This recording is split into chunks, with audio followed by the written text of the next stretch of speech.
You are now tuned into ChiChat Podcast, where four women come together to encourage, inform, and inspire women by creating a dialogue that develops strong sisterhood and friendship. Around the table is Yolanda, Ebony, Katrina, and Breonna. Okay, now it's time for some ChiChat.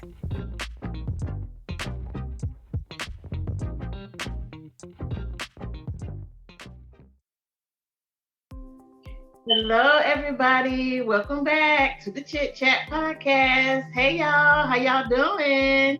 Hey, good. Start this thing off with the chick check-in. I'm at a 5, feeling real good. And I want to know how y'all doing. Yolanda, how you doing, dear? A 4.7.3. Uh-oh. All right. Breonna, what you doing today, girl? I'm feeling good. Another 5. All right. We're doing this 5 thing today, then. We're getting close there. How about you, Ebony? I am the Wendy's $5 big bag.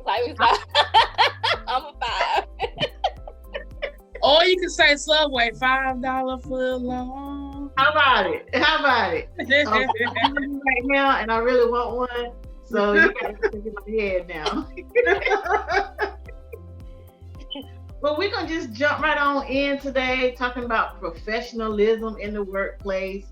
And do we have to compromise who we are to be professional? Hence the hair, okay? I didn't want to say it, but I'm going to just say it. Do we have to compromise our blackness to be professional? If you think about it, okay, me and my son had a conversation. We were talking about professionalism and tone. So most people do change their tone at work. I do. I don't know about any of y'all, Yolanda, Ebony, Breonna. You have what's called a work voice, but my son calls it sound like a white lady. Make it plain, brother. Make it plain. And so I'm like, I was thinking about that thing one day, and I was like, okay, now I'm not gonna say that I didn't used to say I got to put my white girl voice on, but as I got older, I'm like, why does me being professional have to go to me being or acting white? I'm black. I act black. I don't act white because I'm professional. So to me, it's like, really? Yeah. So anybody want to jump in? Well, my son has this problem. My son works, and they say that he sounds white because I've raised my children to be educated. I raised my children to go out here and to act like you got some sense when you're talking to people. You speak the correct language, and you speak it plain, and you speak it right. Mm-hmm. Their mother is an author. Okay, so don't you go out here and be acting right foolish. Mm-hmm. If I can write and speak it like I'm writing, then you're going to go out here and speak it like you're supposed to. Mm-hmm. Right. So my son has that problem.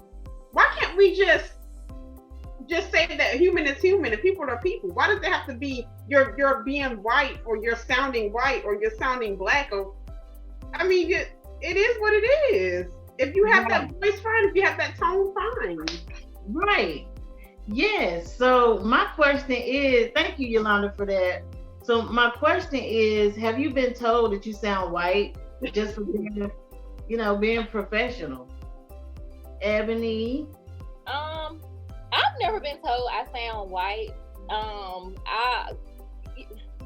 When my family called me and I'm at work and I'm like, hello, I'm like, is this you?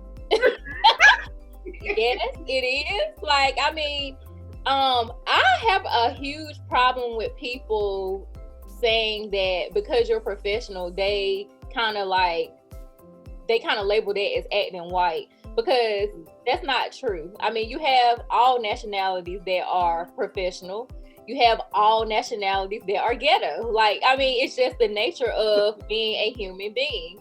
Okay. you know, outside of work, I might say both of them, all of them, but at work, I'm going to say all of them, both of them. Like, I know the difference. Like, you have to know how to turn it on and turn it off. Mm-hmm. I mean, that's just how it is, you know. I've never had that before, but I do have a huge problem with people saying that, you know, because it's almost like that systematic oppression that you can't be more than what they say you can be. Or they want to box you all in together. Like, no. Yes. Absolutely not. Yeah. Take on that. How about you, Breonna? Yeah, it's funny that you mentioned that. A lot of times in these groups, especially my classmates, we talk about the code switching, as Ebony was talking about earlier. You know, you switch it up, you make sure that in this setting, you give this code. And I believe we do that as even Yolanda said, we're human. So if I know Katrina's not the type of person to joke around, I'm going to switch up how I operate with her versus Ebony can take jokes. So, you know, you're going to switch what you do with that person, just for the sake of example. And so I think that in calling us someone professional based upon race, I feel like we all have a level of professionalism, period. And we all have a level of ghetto. We all can get ghetto.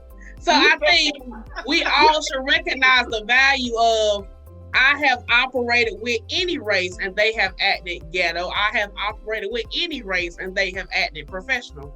Mm-hmm. Because you know very well. Very well. I just have one more thing I want to say. When we say even the most, like you said, Bree, even the most ghetto person has a level of professionalism. Mm-hmm. And I don't want to, and I'm talking about any race, okay? Any race. I'm not just saying black people. I'm talking about any race. When you have people that typically, they might not have a job, they might, you know, have some legal issues. When they go to court, they get in there and talk like they got some sense, okay? That's a level of professionalism. Regardless, they might not pronounce each word correctly the way that they're supposed to, but they are exuding a level of professionalism. Because they don't want to go to jail. And they're not going to go in there and talk to them people crazy. So right. And that's what I was telling my son, that whoever, my son and my daughter, we were all talking. I said, whoever put a color on professionalism, who put a color on ghetto, who put a color on thug, who put colors on these things? Wow, that's good. It should never be that. Exactly. Because come on, we are all from different cultures, and you can be black. We black, but each one of us were probably raised different.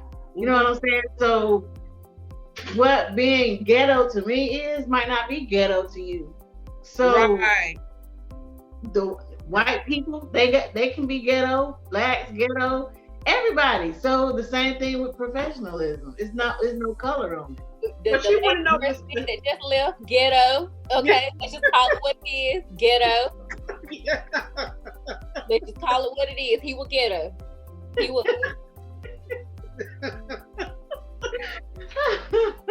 Yeah, but you want to know the sad thing about this is when a white person, hello our white audience, we love you, thank you so much for watching. When they act black, or when they talk a certain way or do a certain thing, Tom Hanks' son come to mind. They say that he's acting black because of the way he speaks or the way he raps or the way he talks. And so that's just something I was just thinking of. That's weird. Yeah. Because all of a sudden, just because you're saying a certain thing or doing a certain thing, then you're acting black. But what's his name? His name is it Jed? Do y'all know Tom Hanks? Is it Tom Hanks' son? Yeah. I'm not sure about that story, but to add to that, everybody said it about Justin Timberlake. Oh yeah. Remember when he came out, everybody gave him that title. Oh, he got swag like a black man. Yeah. I think he actually came out. I want to say I might have to go back and fact check this, but I think his granddaddy was black too, Justin Timberlake. Okay. I think he has a black grandfather. Yeah. Yeah. Okay, he got swag in the DNA. I know. I heard one time, and I don't know how true this is, that he has legally changed his race to black. So I don't know if that's true or not. Oh wow! But I heard it somewhere a few years ago. All right, you don't need to act like that other lady. You remember that lady who, the leader of NAACP? Oh, girl. Don't act like her now. Now, if you want to talk about acting, she was acting black. Because that was a show, and everybody got played. Girl, that thing to a whole nother level. She took acting black to a whole other level. Yeah. Yes, she did. Yes, she did. Yeah. So I was also thinking about hairstyles, because I like my hairstyles. Do we have to compromise our hair? Because I was looking on Google and typed in professional hairstyles, and it only brings up white ladies or white haircuts or white hairdos. So if you want to find black professional hairstyles, you actually have to type in the word black. So do we actually compromise our hairstyles for work or for professionalism? And why is that? Anybody take a step. Yeah. We do, and the reason why I had a student actually tell me this yesterday. She said, I got this color hair because she got braids, and her braids are one strand is black, one strand is like a light brown. And she said, I got these two-tone braids because in the workplace nobody will question me. So she only chose those colors. Now, if she preferred, like I had a classmate back in college, every hairstyle, braids, whatever, had a streak of purple. She was like, it is what it is. I love purple. So she always had an accent of purple. This student, a high schooler, said, I chose brown and black because I won't get questioned. As you see with my hair, when you see two little strands, because at the end of the day, I don't want it to come off Afrocentric, as they say, but I still try to keep it, you know, as an educator, we do get looked at as well. I never forget. I'm telling some business, but hey, I'm not telling names. But I did have a former coworker say, you all love to switch your hair up. Girl. Now, we all know what that means, you all, right? So, in essence, that person was indicating that my fellow African-American sisters, the black ladies, we switch it up when we come to work. And she was like, I wish I could switch it up. I just have to keep this, you know, the professional hair you saw, Miss Katrina, she got to keep that. They'll approach me like that. They approach me like that all the time at work. They never know what I'm coming to work with. Because I wear my natural afro, which is I got a mini fro, y'all. I want a Donna, like Tabitha Brown. But right now I'm working with my little teeny weeny fro. But the thing is, when I first got my job where I am now, have been there for about 10 years, I started off with my afro. That's all I would wear was my natural hair, and it was a medium-sized fro at that time. So I had nobody ever said anything about my hair until the lady that was the administrator at the time. Once she was gone, then the truth came out about my hair, which at that time, when I found out the truth, I had already started wearing protective styles and wigs and all. But she had said something one time to another employee that's not black and asked her, when was I going to get my hair done? She's always talking about she's going to get her hair done, but it never looks done. And I would wear my hair in like braids, like my real hair braided up like a mohawk or different natural hair. And so one day we had a big to do at work, and she approached me and was like, can you please do something to your hair? I said, I always come to work with my hair done. Like, I'm not gonna come to work, just roll out of bed. I fix my hair every day. She's like, yeah, but I want it to look more professional. Oh. Yes. Add me in when you get finished, please. I was so upset. I didn't know what to do at that time. But I went out and I went and bought an Afrocentric bun. I did. Was this professional enough for you? And Right. But that it really upset me so bad, and that has always stuck with me. So that's not why I wear wigs and weaves now. I wear it because I like it, but I want to make sure: am I compromising myself? Because that's what I expect. Because that's what they expect me to wear, or that's what they expect me to do. Right. You say you had something to say, Ebony? Okay, so isn't that a level of discrimination? That's discrimination. It is. That is considered discrimination. It is. I cannot stand. Well, first of all, was she white?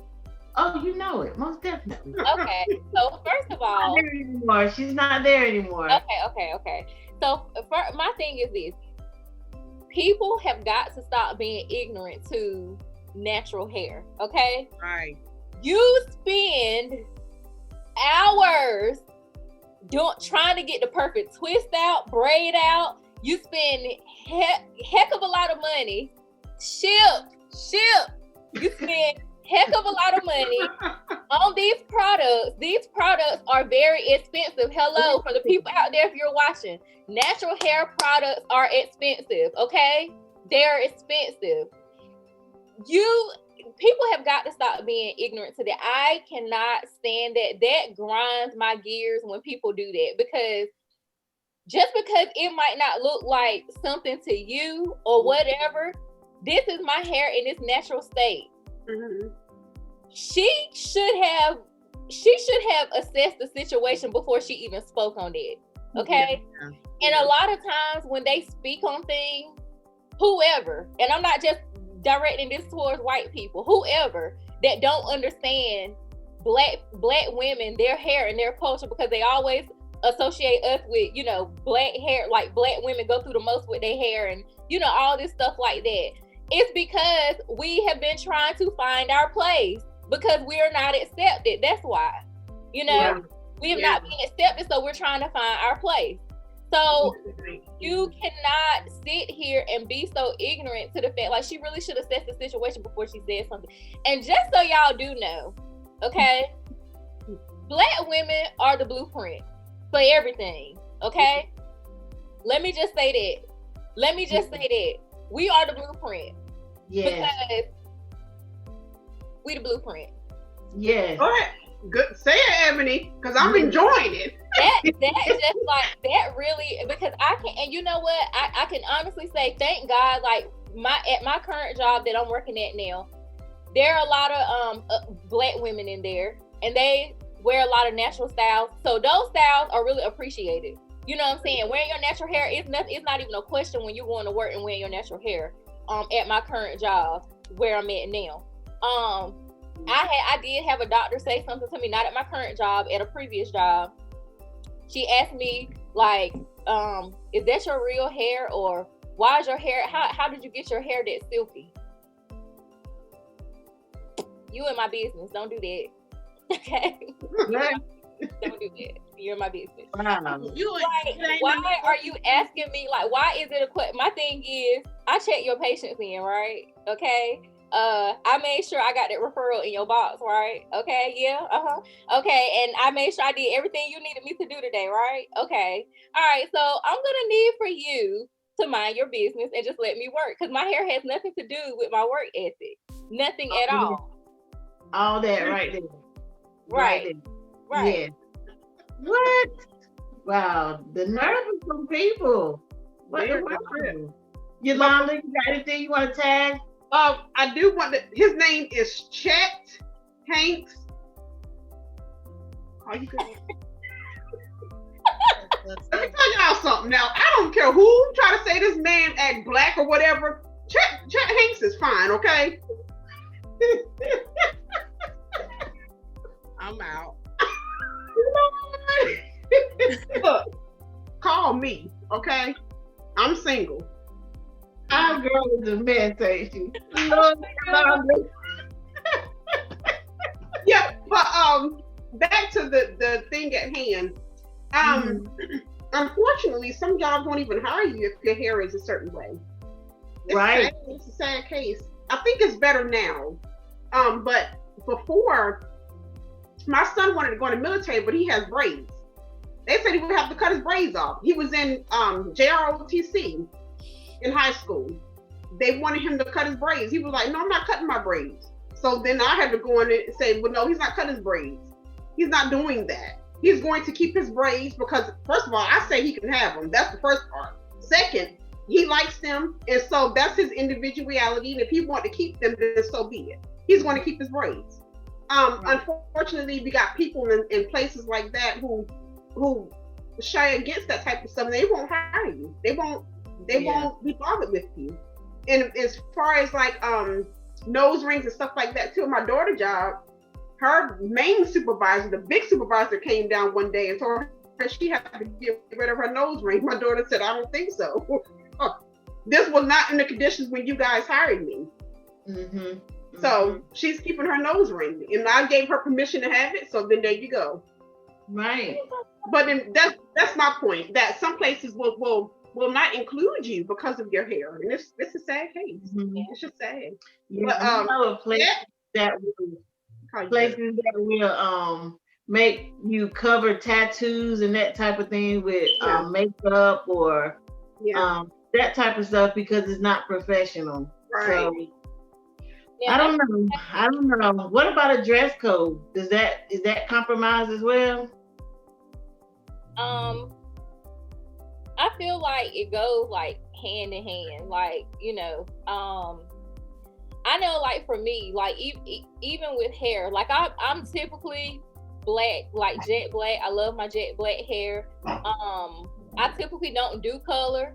I have seen like quite a few colors that I want to try, and I'm like, okay, I can try it outside of work. I can just pop my weekend wigs on, and just, get back to black, saying black hair, typically like what I normally do or whatever. And the same with dress code, like with dress code, with any, like, especially working at like a corporate type job, like atmosphere or whatever, they always pretty much told us, like, if you wouldn't wear it to church, don't wear it to work. And that's kind of like how I, dress, like, when I go to work or whatever. So, you see some people push the envelope. But, your girl ain't that brave. How about you, Yolanda? Well, I work from home, so that just, I can just wear whatever I want. They won't care because they don't see it no way. Right. But when I was working in the hospital, we had scrubs, so I didn't have any of those issues or anything. And my kids, they have uniforms, so I don't have that kind of issue. But to Ebony, you want to push the envelope? Get you some good wigs and read Xavier. Thank you very much. Look, because you.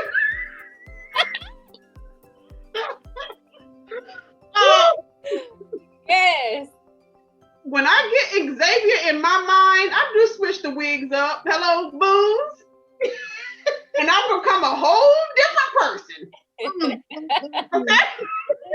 So when you want to push the envelope, think of Xavier and put that wig on and enjoy yourself. You heard it from Yolanda. Okay.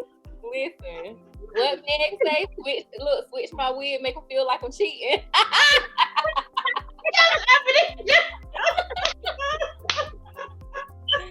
Hey, listen, we're gonna switch it up. Switch it up. That's the dog. You see, I switch Adults only. Adults only. I switched mine on quick, y'all. Okay, yeah. Yeah. Breonna. Professional. Repeat the question. A dress code. Do you think that there's a professionalism when it comes to a dress code? I know. Yeah, go ahead. Well, I'm not gonna stretch the envelope as we mentioned earlier, because I was about to say, I mean, every establishment has a dress code, you know, just like Hooters, they have a dress code, and you may say, well, that's not professional, but in Hooters, it's their profession. They wrote in their little thing that they want them to be out there and shorts, and so it's like, that's professional. So I think that professional attire is based upon the actual message you're trying to send. And at Hooters, they're trying to send this idea of sex appeal / boys, you know, drinking with the boys. Like, that's kind of what the Hooters concept is, really. Mm-hmm. So I don't think Hooters is for families, to me. And you have professional people that like to go to Hooters and eat. Right. So those same people that's judging us are sitting there eyeballing the waitress that's in their professional attire, in right? their professional attire. So is she really out of code? No. Right. What's told to wear that? Mm-hmm. Good point. That's a great point. That is awesome. You hit that one right on the head, girl.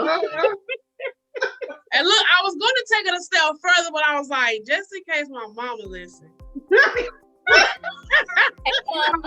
Hey, Mom. But you know what I can say to y'all? Y'all can add it in like Yolanda taught me. She taught me this. I'm gonna say something, you fill in the blank. Players Club. Okay. And listen, that's like most men say that's where they go to clear their head, or that's where they go for their business meetings or whatever. They talk business. So I guess it helps them be more creative and just be in their element or whatever. I don't know. Okay. Y'all notice that though in the movies and stuff like that professionals really do go there for those atmospheres. Yes, they do that. So can I add this one point to the conversation about professionalism? Because keeping that same thought process, you know how we had that conversation in another episode about like a hoe to a housewife. You know, people say that phrase. So take it to professional now. If you see the man and the man gets intrigued by a woman in a setting that is her workplace, that is not a traditional workplace, can you call her a blank to a housewife? You met her in her professional setting. Right. So how can you actually classify her as a hoe? Let's just say it. That's that double standard that we're talking about. I've been talking about though. Like I don't understand how men can say or people in general can put a woman in this category and saying she's this, but you were in that place to see what you're thinking she is. Who would entertain you? Who would entertain you? Who would entertain you? If she wasn't there, who would entertain you? That's right. I don't get that. It's the double standard the double standard, right? Double standard. And just to piggyback and bring this back full circle with the double standard, even with the hair. I've seen other races dye their hair all different kind of colors. Pink, green, you know, the dark, the jet black, like the grungy, you know, looking colors. The minute they started making wigs and black people started, you know, doing the pink, the green, the you know, the yellow. Oh, she's too dark for that.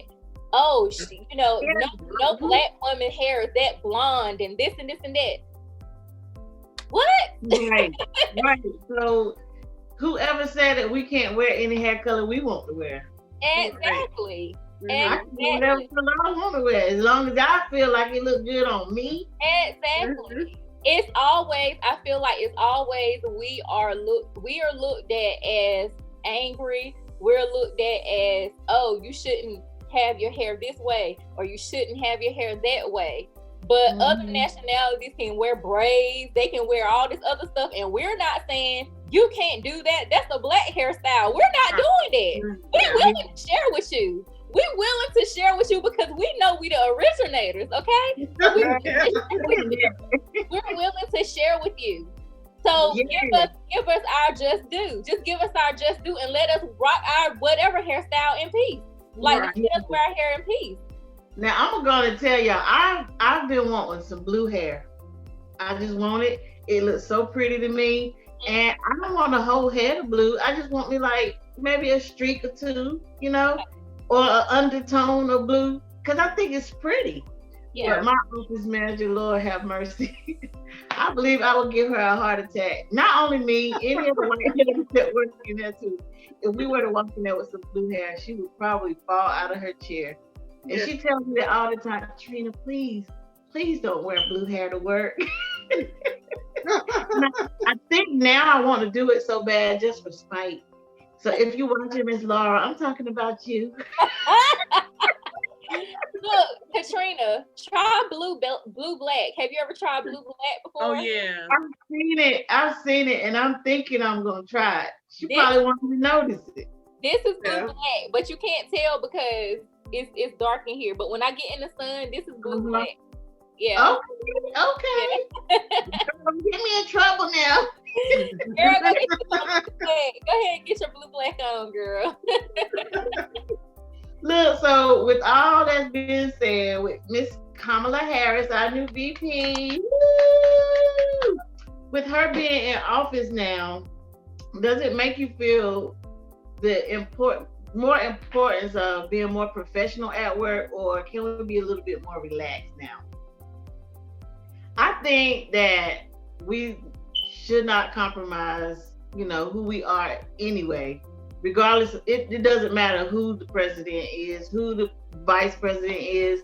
I feel like we should just be who we are, period. And be professional when it's time to be professional. It doesn't put a color on it. And when you're at home, you can be more relaxed. When you're in different other types of environments, you can do you. But when you're at work, please be professional, y'all. Anybody, Yolanda, what you think about it? Again, I'm a home person, so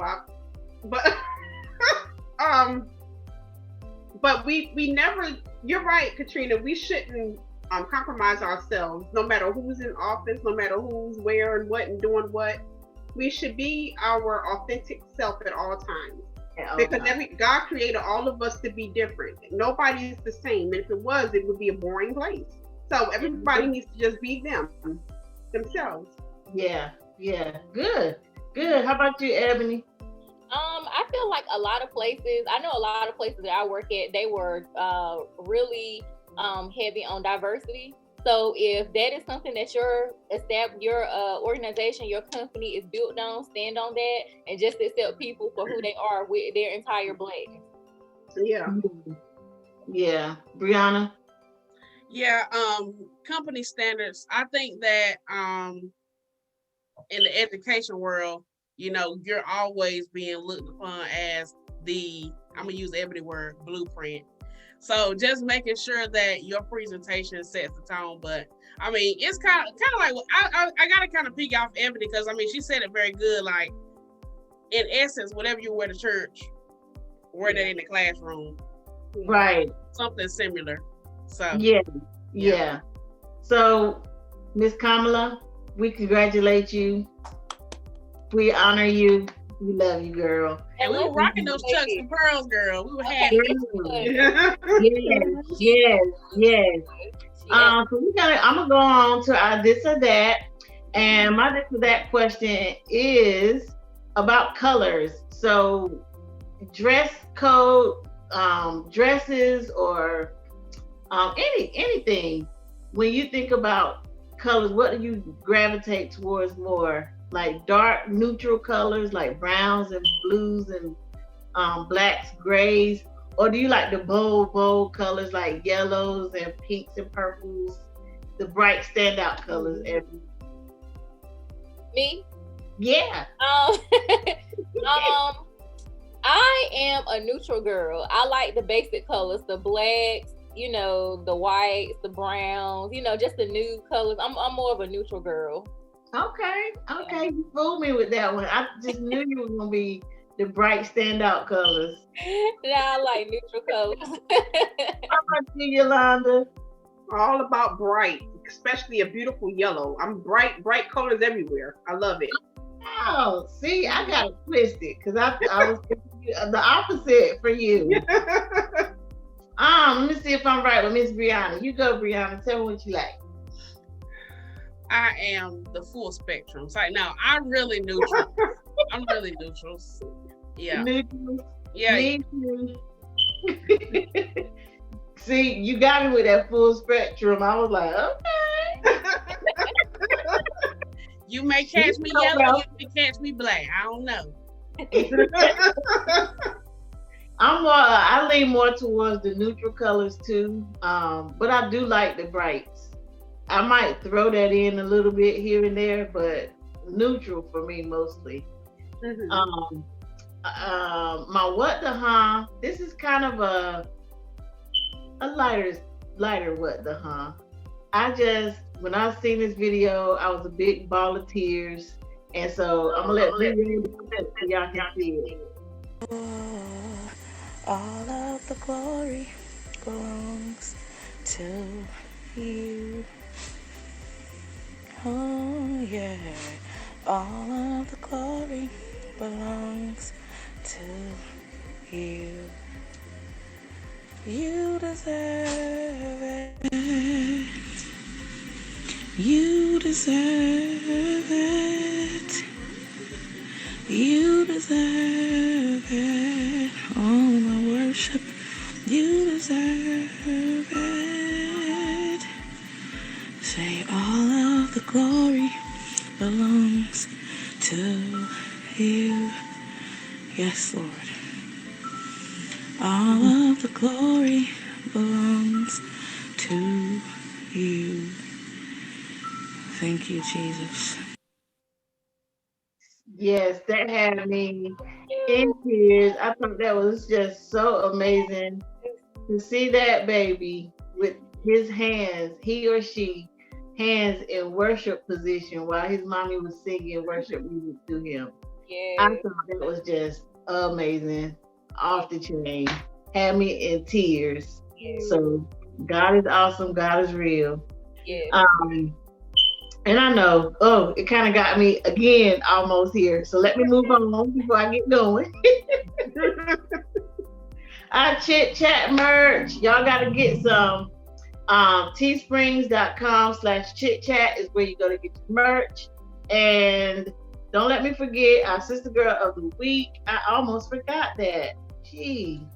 My Sister Girl of the Week, her name is, I probably will pronounce it wrong. I'm sorry, girl.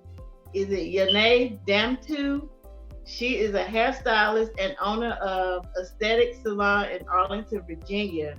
She absolutely, hands down, had president, vice president. No, Lord, let me get my stuff straight here. Michelle Obama, our ex-first lady, had her hair laid, honey. She was her hairstylist for the inauguration. But Miss Yolanda Damtu, when she is not in the salon or working with celebrity clients, she also runs a virtual educational program called the Academy, in which she helps other stylists sharpen their skills. And I got that from Vogue magazine. So Miss Damtu, congrats to you, Miss Lady, because you did your thing on our First Lady's hair. She looked good. Yes. Slayed it. Yes. So yes, and I also read that her business since then has been booming. I think she's having to turn clients away already. So y'all, if you're in the area, you want to check her out, go check her out. I know she'll be glad. And so we're gonna get ready to close out with our motivation of the week, and I'm gonna see what Breonna has to say. What I will say is authentic. This, at the end of the day, professionalism starts with the being authentic of who you are. If you are, quote unquote, operating professional, no matter your race, or if you're authentically ghetto, either way, that's you. Right on. How about you, Yolanda? Well, first of all, I love that authentically gay. Girl, Self. Just be yourself at all times. I mean, and if they don't like you, there's other places out here. And Live and Prove, you can start your own business. Now there, you be your best self. Yes, Ebony. I'm gonna say just shine in your natural state, shine in your protective style state, shine in your neutral colors, shine in your bright colors, just shine. Yes, and be you. That's all I have. Be you. Professional, be you at home, be you out and about in public, wherever you are, just be you. As Breonna said it earlier, be authentically you, even if it be ghetto. All right, y'all, I'm done cutting up for today. I'll talk to you later. We'll see you next week. Bye. Thanks for listening to our episode of ChiChat. Follow us on Facebook, Instagram, and YouTube at ChiChat Podcast.